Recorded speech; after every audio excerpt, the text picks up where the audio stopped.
में बदल दिया जाता है, उसकी जीत को शिकस्त में बदल दिया जाता है।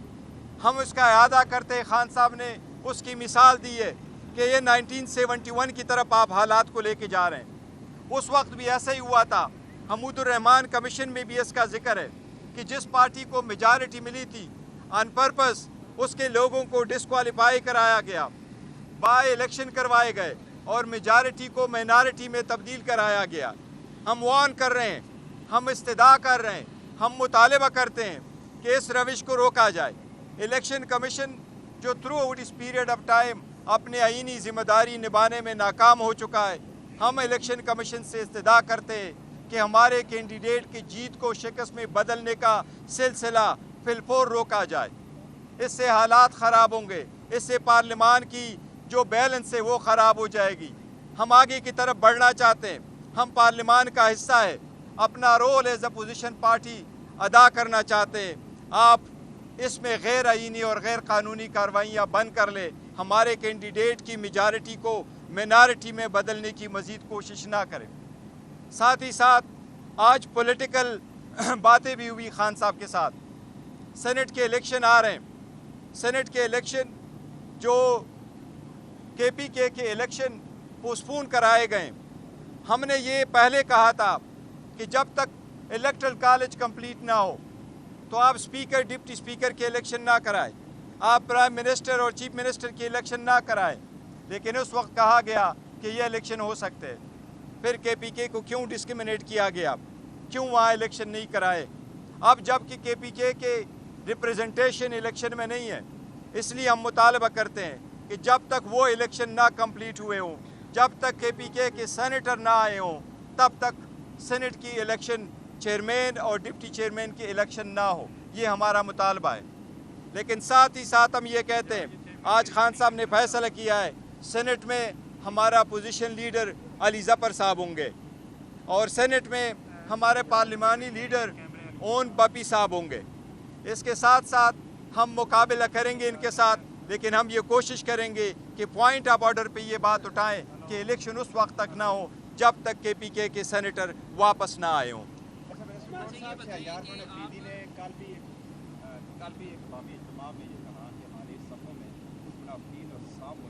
आज खान साहब ने भी इस बात का एतराफ़ किया है कि कुछ लोग हमारी पार्टी में ऐसे हैं जिनके एस्टेब्लिशमेंट से रबते हैं और उसके बाद ऐसे बयान जारी करते हैं। सबूशा बीबी के खिलाफ बयान जारी किया गया था। ऐसे कौन से लोग हो सकते हैं आपकी सफ़ों में जो एस्टेब्लिशमेंट के साथ वाबस्त में हैं और आप ही की पार्टी के खिलाफ बयान जारी किया? देखिए, वो शहरियार अफरीदी साहब ने ज़रूर कहा। शहरियार अफरीदी हमारे बहुत अच्छे वर्कर हैं, हमारे पास उसका बहुत बड़ा रिकॉर्ड है और उसने बड़ी कुर्बानियाँ दी है और उसने बड़े डटे रहे हैं। अगर आप लीडर है हमारा और हमारा हीरो है, उसके जो अल्फाज कहे हैं, देखो हम कोशिश सिर्फ ये कर रहे हैं कि पार्टी के दरमियान अगर आपने कोई बात करनी है तो पार्टी के प्लेटफॉर्म पे करें, आउटसाइड कहने की ज़रूरत नहीं है। मेरे पास कोई ऐसा सबूत नहीं है, न कोई ऐसे है कि कौन लोग कोई मिले हुए हैं। हर पार्टी या लीडरान साहिबान एक दूसरे को कहते रहते हैं, तो ये एक रूटीन है। लेकिन मेरे दिल में और हमारे सब के दिलों में शहरियार अफरीदी साहब के लिए बहुत बड़ी जगह है। लेकिन शहरियार अफरीदी साहब ने जो बात की है, जिस कैंडिडेट के लिए आवाज़ उठाई है, वो हम हर बार में तायीद करता हूँ। उसने दुरुस्त बात की है। वर्कर्स को सेनेट के इलेक्शन में जो है जिन्होंने कुर्बानियाँ दी हैं और खुर्रम ज़ीशान के लिए उन्होंने आवाज़ उठाई है, खुर्रम ज़ीशान का नाम ड्रॉप किया जाना यह खान के फैसले की तवीन है। और साहब ये बता दें काइंडली, डॉक्टर जो उषा बीबी के डॉक्टर हैं उन्होंने मीडिया में कहा है कि ऐसा कोई सबूत नहीं पाया गया कि उनको ज़ाहिर किया गया। देखो, हमने उसका जिक्र किया है, डॉक्टर साहब ने फ़िज़िकल मुआयना किया। फ़िज़िकल मुआयना से स्लो पॉइजनिंग का कोई असर नहीं पड़ता। स्लो पॉइजनिंग का आपको तब पता चल जाता है जब आप टेस्ट करते हैं, जब सारे टेस्ट करते हैं। और इसके लिए जो डॉक्टर है वो आएंगे, वो टेस्ट करेंगे, तो उसके बाद पता चलेगा, क्योंकि वो एक टाइम पीरियड है। इसलिए हमारा मुतालबा कि पहले टेस्ट हो और ये क्लियर हो, क्योंकि इस मैटर को सीरियसली लेना चाहिए और इस पर पॉलिटिक्स नहीं होने चाहिए। और साहब ये बताइएगा, आज खान साहब ने बताया कि जुडिशल कॉम्प्लेक्स में उनको कत्ल करने का मनसूबा जो है वो तैयार किया गया था और मुखला की जानिब से कबल इस वक्त जो है वो खान साहब को आगाह किया गया और उनकी जान जो है वो बच गई थी। तो ये बताएं, अगर इस मनसूबे का आपको उस वक्त पता चल गया था तो आपने कोई इसके खिलाफ कोई दरख्वास्त क्यों नहीं दायर की? और दूसरे नंबर पर ये बताइएगा, उन्होंने बताया कि जो आरफ अलवी हैं उनके ज़रिए उन्होंने आसिफ मुनीर को एक मैसेज भिजवाया था और उसमें उन्होंने बताया था कि आप फौज के खिलाफ नहीं हैं, और आसिफ मुनीर ने भी उनको ये गारंटी दी थी कि वो भी इनके खिलाफ नहीं है।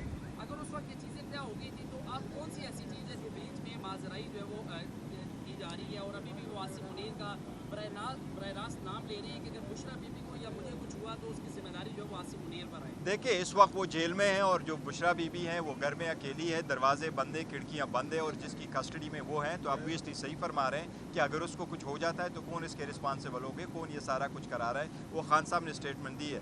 जहाँ तक कम्प्लेक्स की बात है तो आप कम्प्लेक्स की वीडियो दिखा के देखें, वहाँ जितने वकलात हैं उससे 10 गुना ज़्यादा आपने देखे कि वो सारे FC वाले लोग बैठे हुए थे, हमें चलने की जगह भी नहीं मिली थी। और वो सारे वीडियो आपने देखे तो जिस वक्त खान साहब आ रहे थे तो जिस तरीके से शेलिंग की जा रही थी वो सब ने देखा हुआ।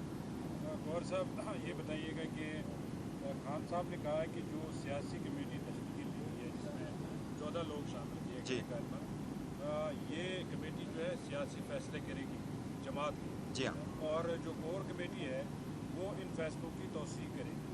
ठीक है, ये बताइएगा कि जो इससे कबल कमेटीज़ बनाई गई थी, जो फोकल पर्सनस की कमेटीज़, उनकी तब्दीली की वजह कोई ये तो नहीं कि जो बुशरा बीबी ने इल्ज़ाम लगाया था कि पार्टी के अंदर से कुछ लोग उन पर अमरीकी एजेंट लगाने का इल्ज़ाम लगाया? नहीं, देखो वो अलग है। बात से बात करी हम समटाइम कर देते हैं पार्टी में कि हम हमेशा नोटिफिकेशन कर देते हैं, अब अदरवाइज तो ज़्यादातर पार्टियों में नोटिफिकेशन नहीं भी होता।